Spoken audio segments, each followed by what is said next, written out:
Welcome to the new episode of Don't Make Me Call Her. I am Grace Lam, your ginger, ninja, Chinatown, Bruce Lee, wannabe, lookalike, master. You look good in a yellow jumpsuit. Yes, I do. Yes. Who the hell are you? Me, Jason. I'm back again. The ginger student, I guess you might say. Was that the young ginger? Young ginger. So today we want to talk about parenting. So our kid has went from primary school to the first year of high school. And I always knew it was going to be a challenge. However, I didn't think it was going to be challenging immediately in term 1, second week. Not because he can't handle it. It's because Is other it 'cause people... you can't handle it? No, it's because other people don't know how to parent their kid. Therefore, they're affecting my kid, whom we parent really well. And that's what really fucks me off. Other people's children. It's been an interesting transition, that's for sure. I mean, I said to you, after the maybe second week, first few days was fine. Yeah. Second week, we started having, we were seeing some issues at school. Yeah. And I said to you immediately that I wish I can still go in like I did during primary school to go in and threaten children. Not sure you say that out loud. No, I mean, I think by now people who follow me and people who listen to this, they know what I'm like. Yeah. Well, you just used to give the kids the scary look, the Yeah. scary mum look. Not necessarily like threaten kids, so to speak, No. but gave them some scary looks and some firm words, even when I said hello. They were politely firm.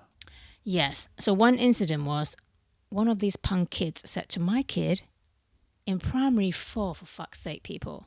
This kid went up to my kid during recess and said, "Hey, I'm going to sell cocaine. Do you want some?" or something like that, right? So my kid, our kid is pretty good kid. And some would say he's very pure and naive. I mean, primary Yeah, he's 4. a bit green when it comes to things He's like very that. green at that point, right? Because primary 4, that's young. So he came back home and asked me, "Oh, mama, so-and-so said cocaine during recess. What is it?" And I was like, for fuck's sake, people. Are we there already? Jesus. First of all, my first question was, who the hell is this kid? I need a name. What does he look like? And the problem, Give me their parents' number. the problem with this last school in Perth, it was very heavy with my people. So it was Yes. difficult to, he said Asian, and I said, most of your school people are Asian. So give me some more details to work with here. More of a description, please. Yes.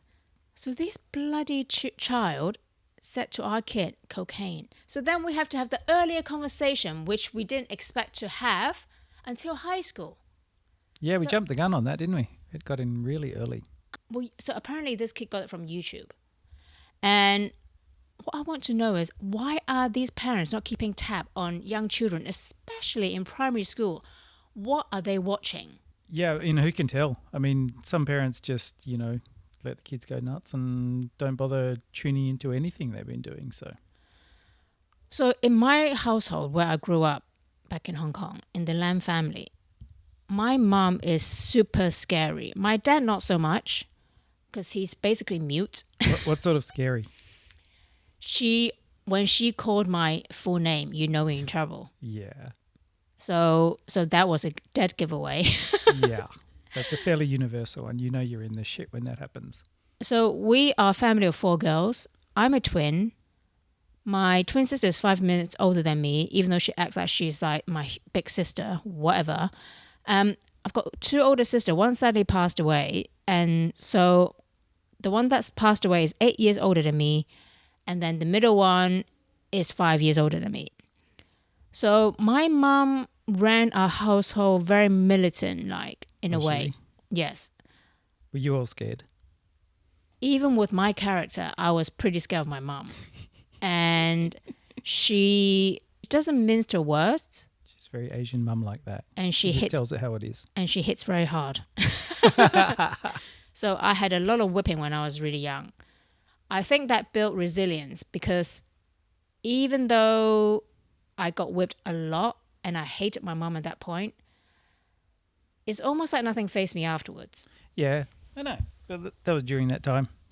Boomers had a way of, giving out punishment that was pretty full on. I mean, let's compare notes. You are white, I's Chinese. So let's compare notes on All right. what made you resilient during your parents' regime when you were growing up, and which part made you go to therapy? Well, none of it made me go to therapy, but, like every other kid of the time, you just got whacked. That was just part of the deal. But the thing is, you always knew you were going to cop it. So it never stopped you from doing anything naughty. You were like, I'm probably going to get whacked for this anyway, but I'm still going to do it. So it kind of, was it a punishment? I don't know, because it didn't really stop the behavior. If you were going to do something, pretty mean to a sibling or whatever, you were still going to go through with it, even though you knew you were going to get belted afterwards. How do you build resilience nowadays? Because it's so different how boomers brought us up and how Gen X people bring their kids up. I definitely make sure I break the generational curse in terms of hitting. We've never hit our son. No, never. Ever. No. And not because we are wrapping him up in cotton wool. I mean, I think the key thing with parenting for us is we might not hit, but don't you think that we won't, right? Yeah, exactly. So that was keep the thread alive. 100%. That's our mantra. And there are two people that helped me navigate this whole parenting from primary school to high school. Both, I'm sure a lot of you have heard of them, Gabor and also Dr. Becky Kennedy. And they give very good, practical, and deep advice. I've heard of Gabor. Who's the other one? She's based in the States, and she gives really practical advice. And you know what I like about her is that she doesn't make it sound like she has a perfect family or kids. She also has, she has the same problem as everyone else when it comes to parenting. Because, sometimes when you think that experts, psychologists, child psychologists, they have expert way of dealing with children, right? So therefore they must be really good at with their children. And what I like about both of these experts is that they also share what they've done wrong and how they handle it in the wrong way. So you know that, oh my God, I'm not an asshole mom. No. But I mean, all kids are kind of the same, aren't they? There's no perfect kiddies. I think what I've learned from these amazing people and also from you, that you need to set boundaries with kids and also at the same time juggle the balance between fear-mongering and also letting them know that... You do the fear-mongering with me. Why are we turning this on you again? It's always about you, isn't it? We're not talking about you. It's really important. I mean, when we parent our kid who's 12, we always instill in him that no matter how wrong he is or something he's done that he is so scared to tell us, that he comes home and he's in a safe place. Yeah. And also remind him that, always along the way, he's going to screw stuff up. It's not a big deal. You're going to make mistakes. You're going to make the wrong decision, whatever. That's just part of the deal of growing up as a teenager. And also, very different. I mean, I think the best thing about us as a couple is that you're white, I'm Chinese. So we have both different ways of dealing with parenting, right? I come from a very strict, don't fuck with me background. And my mom is she loves fear-mongering. But she will never apologize for things that she's done wrong, which I break the generational curse by doing that, because I don't see any problem of parents apologizing to children when the parents are wrong. No, but not at all. Chinese parents will not do that. Of course. Completely no way. No.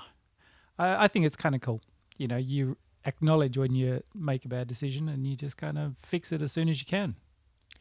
I think what I'm trying to say also is that, we're not blaming our parents what they've done or not done for bringing us up, because at the end of the day, we're old enough to make our own decisions. However, I do believe in changing ways of parenting when it doesn't fit to modern times is so important. And Asian ways of dealing with children, like shaming, physical violence, when there's no blood is fine. Give them extra homework. And in my household, and you know, like how Western people, like, you know, white people, they always do gentle parenting. Yes. Sometimes when I see them on the playground or whatever, and so I'm Or like, for God's sake, Or on you an know? aeroplane. Yeah, very too gentle parenting, right? Yeah, Whereas my household is like, I see you, now go and do your math. exactly. So very straightforward. I mean, I kind of feel like these past few generations, they are so much softer, They are. aren't they? Very soft. I mean, the amount of shit that my sisters and my mum used to say to me, if it was nowadays, I probably wouldn't even survive. I'm not sure they'd survive the 70s. No way, The man. kids now. So Dr. Becky's mantra is always, instead of punishing and having a go at children, Yeah. her mantra is, you're a good kid, but you're having a hard time. And I think that's Yeah, that makes really, sense. really helpful for you to reassure your kid that you understand that they are good people, but they're just having a moment, right? And with us, I always feel like, you know what? I'm not worried about our son. Why is that? I'm more worried about his peers. Yeah, well, you got no control over that, so you kind of just have to bumble along and figure that part out one bit at a time. I mean, Gabor said that there's something called peer orientation. Because if you scare your kid so much that he or she cannot come to you, that means your kid is going to go seeking advice elsewhere. Yeah, that would suck. Which means they're going to go to their peers. Yeah, who and have they're no going to get the wrong information. Exactly, who's got no idea how to parent, right? I do feel there's a juggling act between balancing and also being too soft, but also you can't go too harsh either. It is so fucking hard to be a parent these days. So I really hate it when people criticize me and go, oh my God, you're so soft. Oh my God, stop helicopter. I'm like, fuck off. Oh, okay. All right, rant over. Right. Yeah. You done there? So, here, hand me that microphone back. Yeah, anyway, so... But I think you just got to, leave enough space for everyone to make their own fuck-ups, as well as you and me, and make the mistakes and let them see you making mistakes and show that it's kind of not a big deal. And then you're willing to talk about it later. It's like, who cares? You know, recently our kid went to school camp and he was really looking forward to it because his primary 6 school camp was so much fun and primary 4 as well. So he had an idea of how his expectation was high, right? Yeah. He came back after the school camp for year 7, did not have a good time because he was put in a dorm with 3 assholes. And I was like, I was so sad for him and so angry because I knew how much he was looking forward to it. And then he came back and he did not have a good time and he wasn't happy about the trip. So I thought, you fucking kids, man, I really want to go in like, I don't know, just being a protective, not mama bear, because I was Chinese, mama panda, basically. Yeah. And very mama panda you are. And high school is so different, like immediately. I mean, his first term, do you remember? The first few weeks was like, get in the group with the coolest kids. And I thought, oh my God, how about just giving everyone some space and just let it be? And we keep telling him that, not that he wants to get into the cool group. I don't think he's that shallow. He's not desperate, yeah. No. But the first few days, the first week at least, we told him every day was find your tribe. Yeah. Find your people and don't let people cross your boundaries, right? So that was our mantra. And when he was much younger in primary school, I made him, because I am, fierce, I made him say mantra in the car, do you remember, while I'm driving. I remember it well. And it was quite a long mantra because I want to instill in him what should be, a good value to him, a core value, and what's not. And my thing was always stand up for yourself. So that mantra was like, I'm good, I'm kind, I will be kind to others, but I will stand up for myself. Stand your ground, all that, right? So every day for 6 years in Perth, that was our mantra. Now we're living in Melbourne in high school. The last few words I say to him is like, find your tribe, fuck these fuckers. Which is a huge difference. It's changed quite a lot, hasn't it? It's changed a lot because I want him hilarious. to make sure that if anyone cross him, he retaliates. Yeah. And it's high school is so different because if you let people step all over you in high school, that's it. You've set your president to be a walkover, and Yeah. it's not good.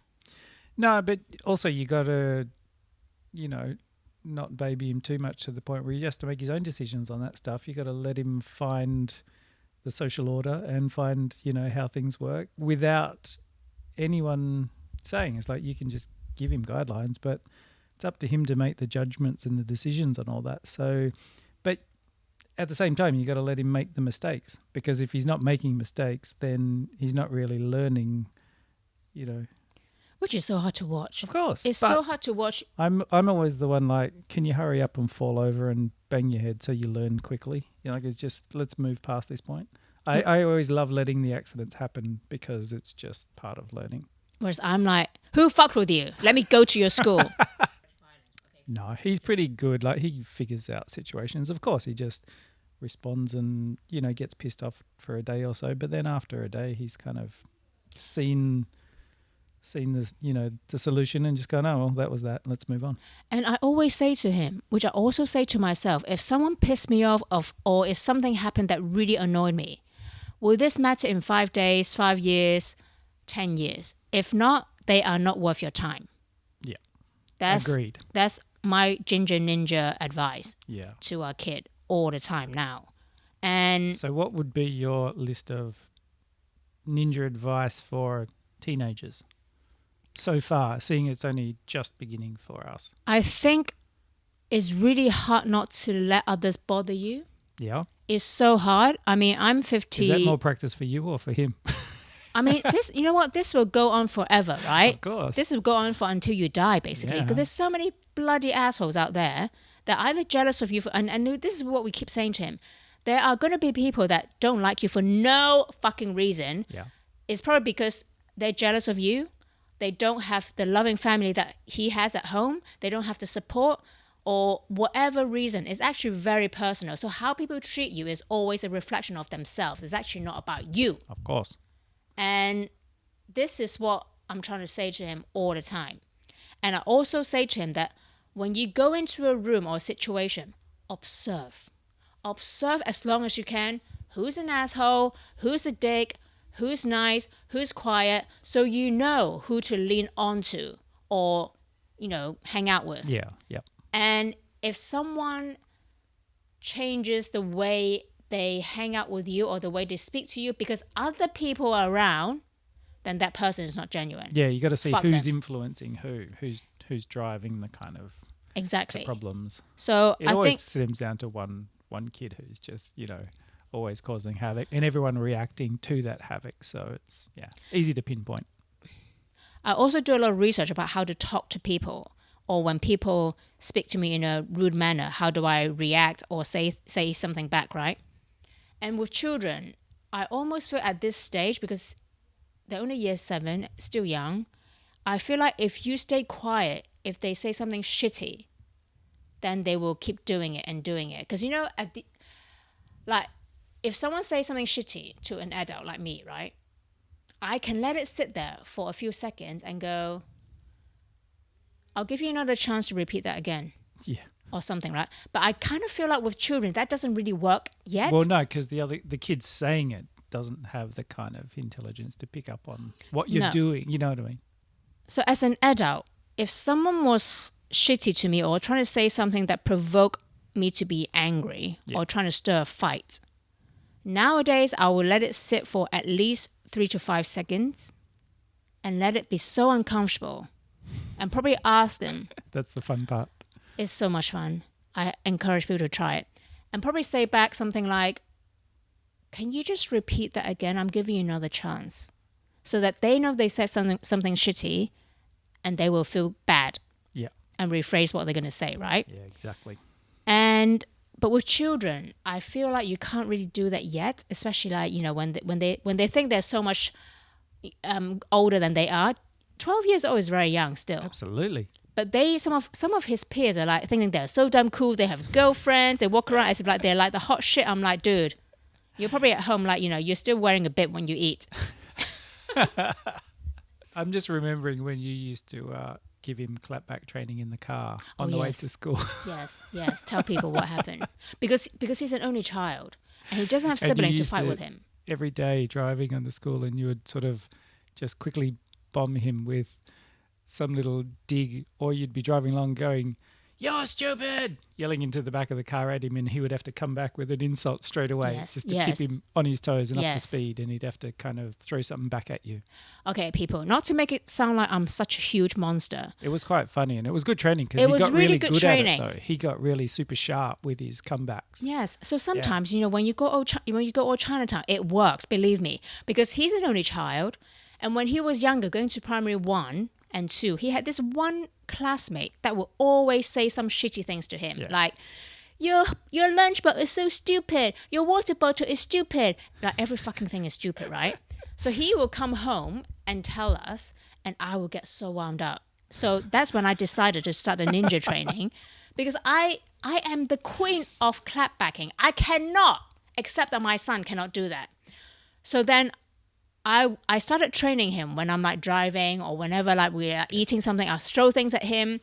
It might sound harsh for like a 6-year-old, 7-year-old, but it worked. We trained him for quite a while because he's an only child. He needs that kind of he like... doesn't have anyone to banter with, so it's kind of, he didn't have siblings to fight with and all that. So Exactly. he was a bit out of practice. You know but the didn't proudest take long. moment? What's that? Do you remember that proudest moment? I was so proud of him. When that same fucking kid were in the library with our kid. They have a library session and our kid picked up a book. Yep. And that punk kid said, "Oh, even your book is so stupid. You always pick up stupid books like this, right?" Yeah. Our kid, bless him, he retaliated by saying, "Well, if my book is stupid, at least I can change my book. But you can't change ugly and you're so ugly." And I was so happy and proud. The proudest moment I've ever been. And that's when I thought, you know what? You've graduated. Yes. Level 1 of That's my it. Ginger He gets Ninja Chinatown He training gets school. a new belt. Yes. That's a good place to finish. Let's wrap it Very up for good place today. to finish. I've got more tips. So for those of you who's got one kid or multiple kids that need a bit more harsh training, but in a balanced way, stay tuned. Next up, Ginger Ninja Combat Zone. Okay, this time, what do we got? So people write DM me on my Instagram, Grace Lam Style or Grace Lam Chat. I have a new page, FYI. So there's no more Don't Make Me Call Her because I'm transferring everything to my new page on Instagram, Grace Lam Chats. Right, got that, everybody? So Good. follow, like, subscribe, whatever and stuff. So this person messaged me saying, should I start a new relationship while going through a divorce? What do you think? I'd probably say not the best idea, but well, as long as you're not taking it possibly too seriously right from the get-go. It's like you just gotta, because the divorce thing, I'm sure, will be long and messy and emotional, and you're kind of not really in your clearest headspace, I would say. So maybe, I don't know, have fun, but maybe don't take it so seriously. Give it time. I completely disagree. Okay, what do you got? Tell me. Go and screw whatever moves, have fun, snort as many guys as you want or that's girls. what I mean. Is like, yeah, have fun, do all that, but don't take the relationship that seriously. Yes. Like, just keep it loose and have some fun for a while. Yeah. I think especially if you've suffered from your previous partner so much, it's time to have fun. Yeah. This person is a woman. So I say, girlfriend, go and have fun, screw around, snort as many guys as you can Yes. or girls, and just have Make fun. up for lost time. Exactly. I think that's it. Done. Done. Wrap it up.